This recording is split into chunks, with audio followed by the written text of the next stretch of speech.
Imagine your city is cut off. No trucks coming in, no power, and a calendar that keeps turning while your pantry stays empty.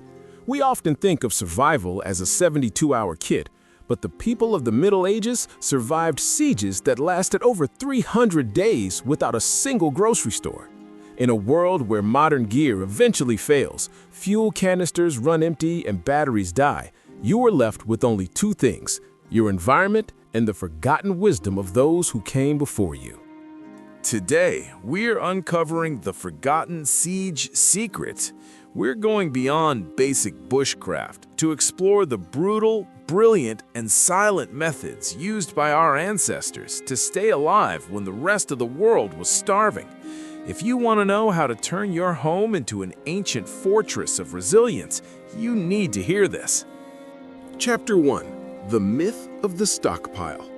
Most modern preppers focus on building massive pantries filled with canned goods, but history teaches us that in a long-term siege or collapse, a stockpile is often a target. If people know you have food, you have a security problem, not a survival solution. During the great sieges of history, from Stirling Castle to the walls of Vienna, the survivors weren't just the ones with the biggest granaries. They were the ones who understood passive production. Our ancestors didn't just store food, they created systems that required zero electricity. Think about the Perpetual Stew. In medieval Europe, a pot would sit on a low heat source for weeks, even months. Anything edible found was thrown in. It was a constant, sterile source of nutrition that never went waste. Compare that to our modern dependency on refrigeration. If the grid goes down today, 90% of your food supply rots in 48 hours. The first secret of the siege is learning to preserve without a plug. Chapter 2. Subsurface Preservation. The Earth's Refrigerator. How do you keep food fresh for a year without a fridge? Our ancestors used the Earth's constant temperature. Just as frontiersmen like Simon Kenton used the ground for heat, ancient survivors used it for cooling. By digging root cellars or zir pots, a double pot evaporation system, you can keep vegetables and even some proteins fresh in the middle of a desert or a heat wave. We will look at the sand storage technique.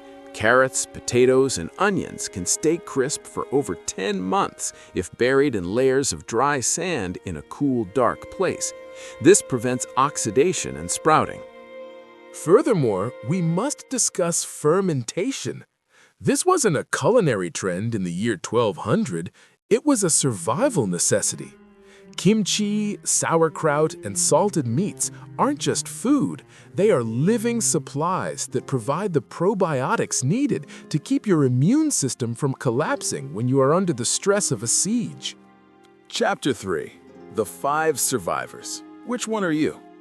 To survive a year-long isolation, you must identify your strategy. Let's look at the 5 archetypes of survivors often seen in history and modern simulations. 1. The stockpiler. He has 6 months of cans. He is comfortable at first, but when the cans run out, he has no skills to replace them. He is the most vulnerable to raids. 2. The looter. Relies on taking from others.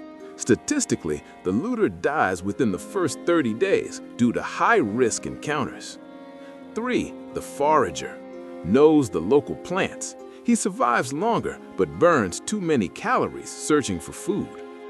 4. The ghost. Similar to military scouts, he has hidden caches of food buried in multiple locations. No one knows he has supplies, so no one targets him. 5. The system builder. This is the winner. He mimics the siege masters. He harvests rainwater, uses vertical window gardens that look like decorative plants but provide high-calorie tubers, and understands the Perpetual Stew method. Chapter 4. The Protein Cycle. Small-Scale Survival. A year without a grocery store means a year without meat, unless you know the small-scale cycle.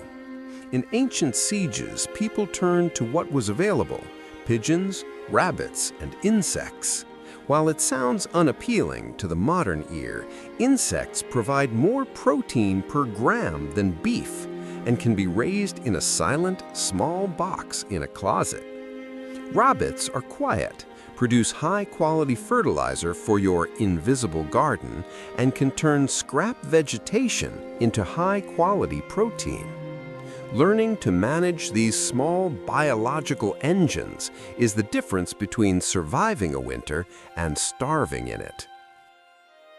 Conclusion: knowledge is the only supply that doesn't run out. The walls of the siege aren't always stone and mortar. Sometimes the siege is economic. Sometimes it's a supply chain collapse. The lessons of our ancestors weren't about buying their way out of a problem. They worked with the physics of the earth, the biology of fermentation, and the psychology of stealth.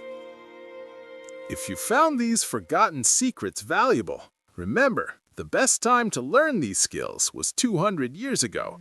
The second best time is today. Subscribe for more deep dives into the forgotten mechanics of survival. Leave a comment below. If you were trapped in your home for a year, which of the 5 survivors would you be? Stay resilient, stay hidden, stay alive.